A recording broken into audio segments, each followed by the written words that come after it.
बहुत ज़्यादा ठंड है। मैं ऊपर आ तो गई हूँ चाय की प्याली लेकर के, लेकिन सोचा था कि आज संडे है और आज काम वाम कुछ करूँगी जो बचे हुए हैं, बट इतनी ठंड है। पहले तो चाय पीती हूँ।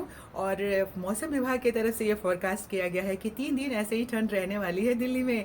हाँ, तो आप सब सतर्क हो जाइएगा। और आज का मिनिमम टेम्परेचर जो बताया गया है वो 8 डिग्री है सेल्सियस, लेकिन मौसम विभाग ने ये भी कहा है कि 8 डिग्री सेल्सियस तो ठंड रहेगी, बट ऐसा फील होगा कि 6 डिग्री सेल्सियस सर्द है। और इस सर्दी में आज का जो काम है वो सारा करेंगे। फिलहाल चाय पी लेते हैं। आइए आप सभी चाय पीजिए और इस ठंडी वाले मौसम का आनंद उठाइए। बहुत ठंड लग रही है, लेकिन फिर भी काम तो काम ही है ना, उसे करना है हम सबको। तो सुबह मैंने आपसे ये बात कही थी, तो देखिए चलिए अब मैंने सोचा कि ऊपर का जो काम है, संडे है, छुट्टी है, तो इसे ही मैं पहले कर लेती हूँ। तो मैंने मील तैयार करना शुरू किया। क्या क्या इसकी क्वांटिटी मुझे लेनी थी, वो आपको मेजरमेंट मैं आपको दिखा रही हूँ। और 11 बज गए थे, तो इस बीच में मैंने सोचा कि कुछ छोटा मोटा काम नीचे का करके और मैं नहा भी लेती हूँ। तो मैंने बात ले लिया था और उसके बाद फिर मैं 11 बज गए, थोड़ी थोड़ी धूप आ गई तो मेरी हिम्मत भी बढ़ गई। तो मैंने कहा कि चलो आज ये मील तैयार कर लेते हैं। और क्या क्या है, टेरेस पे ही हमारे गार्डन में जो काम था उसे मैंने सोचा कि आज पूरा करते हैं। तो देखिए इस मेजरमेंट के लिए मैंने ये जो हमारा कोकोपीट सूख रहा था 3 दिनों से, वो सूख गया था, ड्राई हो गया था। तो ये मेजरमेंट के लिए मैंने ये गमला लिया 12 इंच का। तो इस गमले में मैंने भर लिया कोकोपीट। अब बड़ा वाला ये टब लिया था मैंने, इस टब में इसे पलट दिया। अब इसी का मेजरमेंट मैंने बनाया है, तो इसी के हिसाब से जैसे 50% मैंने कोकोपीट लिया ना, तो उतना ही 50% मेरा जाएगा वर्मी कंपोस्ट। तो 50-50 का ये रेशियो तैयार हो जाएगा। और चूँकि बड़े गमले को अभी मैंने तैयार किया है, तो जो मेरा छोटा वाला गमला होता है 8 इंच वाला, उसमें कम से कम ये मील तैयार किया हुआ मेरे 5 गमलों में आ जाएगा। तो ये देखिए इतना ही मैंने फिर से ये कोकोपीट में डालने के लिए वर्मी कंपोस्ट डाल दिया। अब इसका रेशियो 50-50 का हो गया।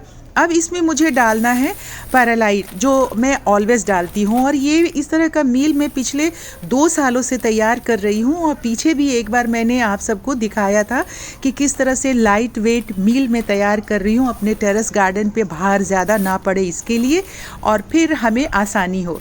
अब ये पैरालाइट मैंने डाल दिया था करीब 10-15 ग्राम, और बोन मील मैंने अब इसमें मिलाया, हाफ पैकेट मैंने बोन मील मिलाया उसके रेशियो के हिसाब से।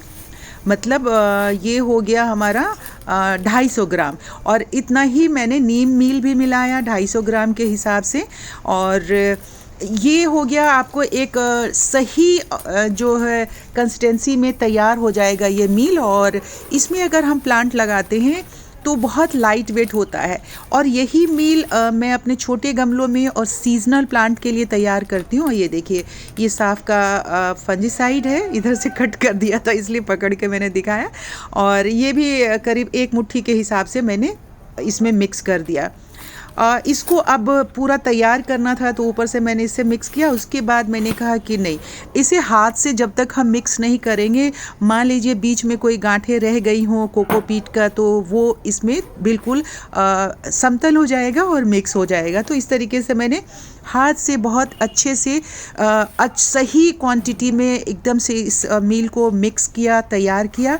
और इसके बाद मेरा ये था कि जितने गमले मैंने खाली रखे हुए हैं तो उसमें मैं भर दूँ। तो सबसे पहले मेरे साइड में एक गमला भरा हुआ था, जिसमें कि आधा पहले से था, इसमें मिट्टी डली हुई थी, आधा मैंने ऊपर से डाला और इसे मैंने रख दिया। अब इसको रखने के बाद मुझे जो है करना ये था कि अभी तो फ़िलहाल मैं प्लांट लेने गई थी नर्सरी में, तो कल शनिवार था, बहुत महंगे प्लांट्स थे और हेल्दी प्लांट नहीं थे, और बहुत ही महंगे, बिल्कुल ऐसे टूटे फूटे से पिटूनिया वगैरह मिल रहे थे 50 रुपए का। अब ये है कि मैंने गमला लिया। अब ये जिसमें देखिए कि सूखी पत्तियां जो मैं इकट्ठा करके रखती हूँ धूप में सिखा के, उसे 1/3 मैंने इस गमले में भर दिया नीचे। अब 1/3 भर दिया तो ये बहुत ही लाइट होगा, थोड़े दिनों में ये खुद अपने आप में कंपोस्ट में तब्दील हो जाएगा, बन जाएगा। और ऊपर जो है 2/4 जो है मतलब 2 हिस्सा इसका मैंने ये जो मील तैयार किया था वो डाला और अच्छे से इसको दबा करके मैंने इसमें डाल दिया। अब डालने के बाद इसमें प्लांट्स लगा के भी मुझे दिखाना था, तो फ़िलहाल तो मैंने आपको बताया कि नर्सरी से मैं प्लांट ला नहीं सकी क्योंकि हेल्दी प्लांट मिल नहीं रहे थे अच्छे।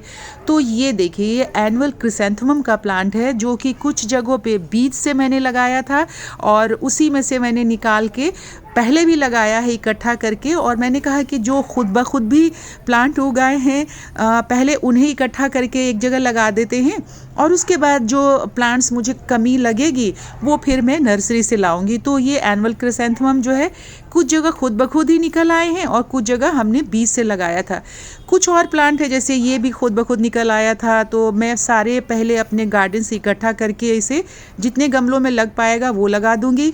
अलाइज़म आपको मैंने दिखाया था, वो भी बहुत उगाए हैं। ये देखिए कितने अच्छे हेल्दी तरीके से लग गए और धीरे धीरे जैसे इसमें हम पानी डालते चले जाएंगे तो ये नीचे कोकोपीट वाला मील जो है बैठता चला जाएगा। ये देखिए, ये पहले मैंने लगाया था और नीचे को कितना बैठ गया था। अब इसे थोड़ा सा और मैं ऊपर कर देती हूँ क्योंकि अब मेरे पास पर्याप्त मील तैयार हो गया है।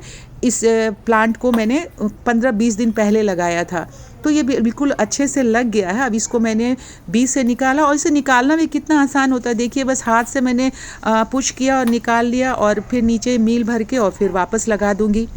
तो इस तरीके से मैंने इन दोनों ही गमलों में इस कोकोपीट में जो प्लांट्स थे उन्हें मैंने लगा दिया और तैयार हो गए। कहाँ से मैं इन प्लांट्स को निकाल रही हूँ, लगा रही हूँ, वो भी मैं आपको दिखाऊंगी। फ़िलहाल मैं इसे अच्छी तरीके से लगा के आपको दिखा देती हूँ। ये देखिए, इसको लगाने के बाद अच्छे से आप पुश कर दीजिए, दबा दीजिए ताकि कोकोपीट जो है अच्छे से नीचे की तरफ बैठ जाए और आपका प्लांटर भी जो है बहुत लाइट वेट हो। तो ये देखिए, अब ये भी लग गया। अब ये 2 गमले मेरे तैयार हो गए। अभी बहुत सारे मेरे पास प्लांट्स थे। ये प्लांट भी देखिए गजानिया का प्लांट है और ये भी खुद ब खुद ही उगाया था अलग प्लांटर में, और देखिए इसमें तो एक कली भी निकल आई है। तो ये भी जो अपने आप प्लांट निकले हुए हैं उन्हें मैं एक जगह इकट्ठा करके लगा रही हूँ और उसके बाद मैं लेके आऊँगी। ये देखिए एनुअल क्रिसैंथेमम कैसे कैसे अपने आप उग गया है। तो मैं उम्मीद करती हूँ कि आज का वीडियो आपको अच्छा लगा तो लाइक कर दीजिए। जल्दी मिलते हैं आप सबसे। नमस्कार।